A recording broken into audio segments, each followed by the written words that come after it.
Greetings, everyone. Hope all of you are having an absolutely fantastic day. On Friday, Owlcat hosted an Ask Me Anything event specifically for Owlmates. I released a community post earlier this week asking what questions the community has, and I want to review those answers, along with the answers for interesting questions other content creators posed. If you had a question that was not answered in this video, be sure to leave a comment down below. I will try to get it answered at the next opportunity. Please note, I am not allowed to take direct screenshots of the Discord server where the conversation was held, so some random Pathfinder footage will play in the background while we review this information. Displayed here is the list of developers who answered questions during the AMA, and I'll reference them directly so you can match the responses with the name. Huge thanks to everyone on this list for taking time to answer questions from the community. I'm going to break the answers up into different sections so it's easy for people to jump around to the information they want the most. As usual, there are chapters down below. The first section is burning questions, and these are the ones that I feel the community almost universally wanted answers on. Are there any plans to make another Pathfinder game? Starek said currently there's no ongoing development of a new Pathfinder game, but it remains a possibility as Owlcat's relationship with Pazzo is very good, and they could collaborate in the future. Are there any plans for post-game DLC? Hermit mentioned that with so many ways the game could have ended, there's no way to create a one-size-fits-all post-game DLC. Inevitable Excess was the closest they could get. They will be releasing some very late-game content in future DLCs. Why was the Were-Touched, or essentially werewolf archetype for Shifter, left out? Valerie answered they were thinking about adding it, but the subclass will require a huge rework. Are there any plans to add more races into the game, specifically kobolds or ratfolk? You answered there are currently no such plans. Are there any plans to expand content for the Devil Mythic Path? Ilya said it's not clear yet if a Devil expansion is possible. It depends on creative solutions. I did ask about the Gold Dragon Mythic Path as well, but did not receive a response. Are there any plans to have a third season of DLC? Stark answered let them finish Season Pass 2 first, and then we'll see. Are there any plans for Pathfinder and Rogue Trader to be translated into other languages, such as Italian or Portuguese? Stark answered there are currently no plans for additional localizations, but there may be opportunities over time if they are able to find a good local publisher. Those are all the burning questions it seemed like most people had. Multiple questions were asked regarding the recent Last of the Sarkorians DLC, so I put them all in one section. Can you provide more details regarding the mechanics from the Shifter class DLC? Valerie mentioned that the shapes all have different features and bonuses. 10 new items have been added to reinforce the Shifter mechanics, and they have been spread across the game. People will not react to you being a Shifter since Golarion is a high magic world, so nobody really cares. Roughly 80% of the class was pulled from the tabletop mechanics. FYI, if you want more details about the class, there is a link below for my video walking through Shifter and all of its archetypes. What influences did you have in writing the new companion Ulbrich?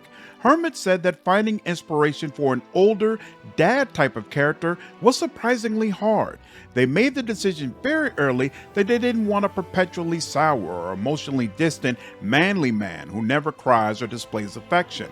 Their main anti-influences were Joel from The Last of Us, Kratos from God of War, and Batman. A positive inspiration was a manga called My Brother's Husband, Volumes 1 and 2. The Amazon link for this book is in the description below. One content creator, not me by the way, asked why were they not able to voice Ulbrich, your new Shifter companion. Hermit replied he is voiced by Mike Pollock, who is also known as Dr. Robotnik's voice. He was willing to impersonate Brian Blessed, and Owlcat views this as pure perfection. I'll definitely let you know my thoughts on the character once I have finished a demon run with him.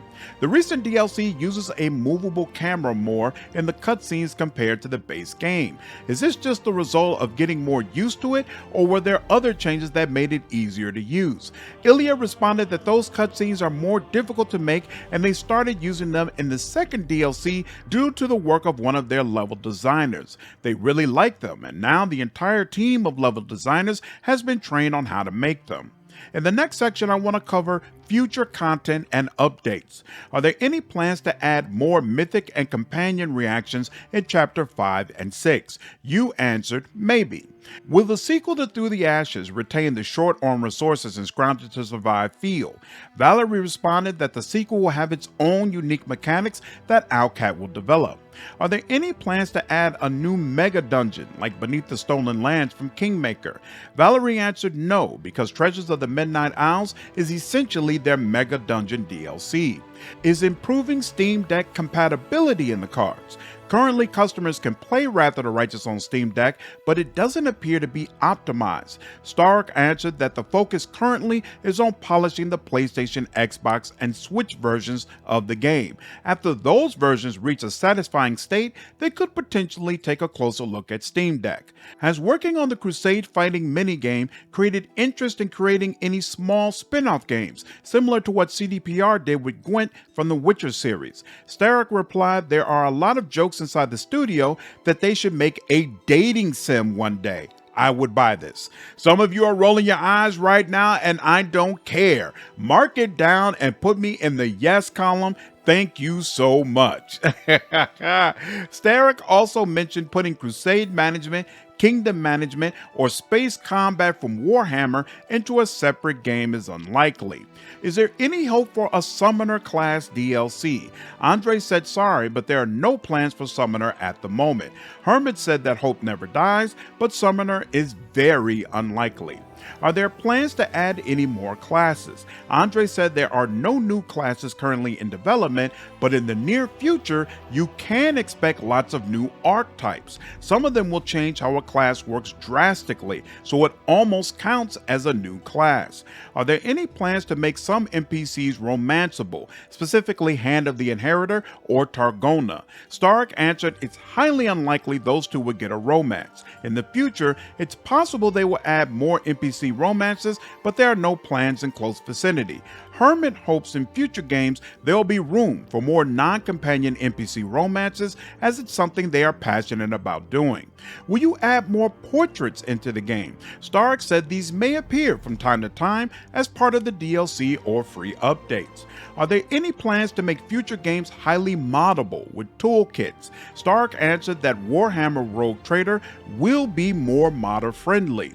Is iPad support in the cards? Stark answered probably not, since the hardware won't handle it. Is there a set date when Wrath of the Righteous support will end? Will the community discourse have any influence on those plans? Stark answered there is not an end date yet, and they are closely monitoring the wishes of the community. He specifically mentioned that the theme choice for the 6th DLC was heavily influenced by the survey results. That's all for future content. The next section is Adventure Paths. These are questions geared around the tabletop version of Pathfinder and how it interacts with the game. What are some of the team's favorite adventure paths? Valerie's personal favorite are Reign of Winter, Hell Rebels, and Agents of the Edgewatch. Hermit would really like to do Iron Gods, aka Fallout Galarian. Andre and Hermit both played Rise of the Rune Lords all the way through. What is the approval process for using Paizo iconics, and why are none of them romanceable? Hermit answered that the approval process is long, and naturally Paizo cares a great deal about their iconics. It was very difficult to get the personal quest details approved, so securing a romance was unfortunately impossible. When creating content outside the adventure paths, what factors go into deciding whether to use an established character versus a custom one? Ilya responded that Owlcat has a very creative atmosphere. When they choose new DLC, characters, and storylines, many factors are considered.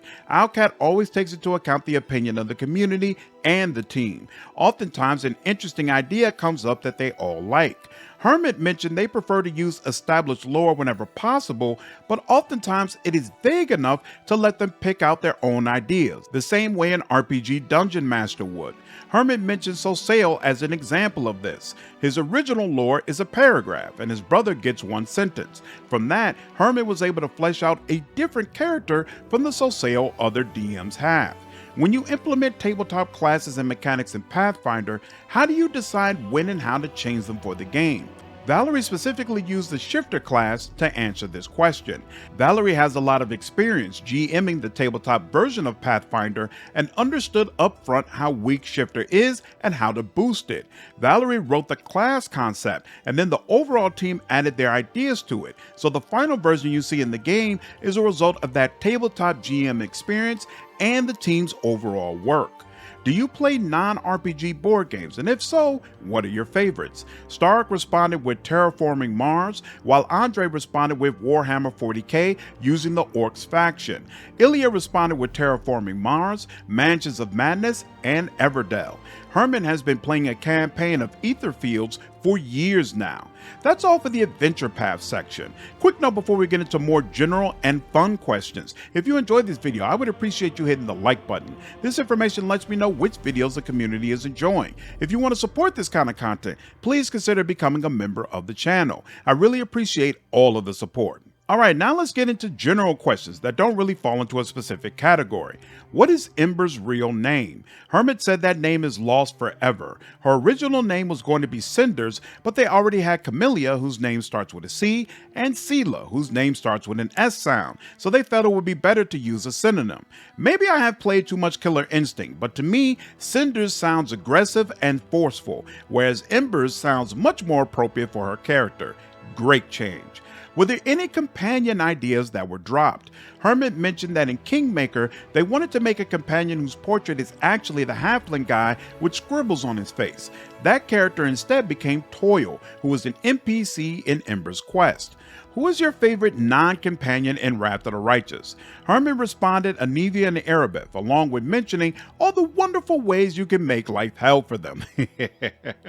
Do the devs ever play with mods, or are they aware of what features are provided by mods? Stark answered they are aware of the functionality mods give, and sometimes it inspires changes in the game, such as turn-based combat in Kingmaker or the UI search function in Wrath of the Righteous Enhanced Edition. It's also cool to see people playing the game in different ways.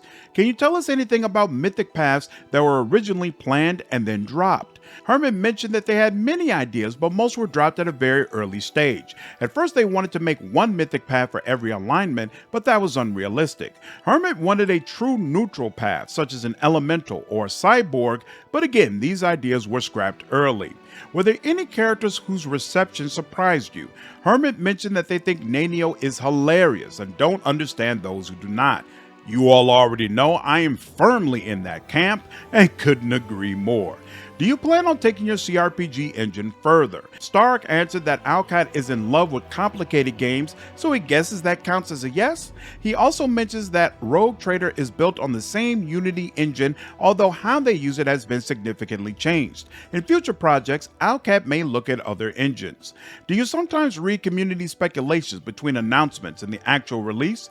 Valerie answered that he not only reads them, sometimes he answers them.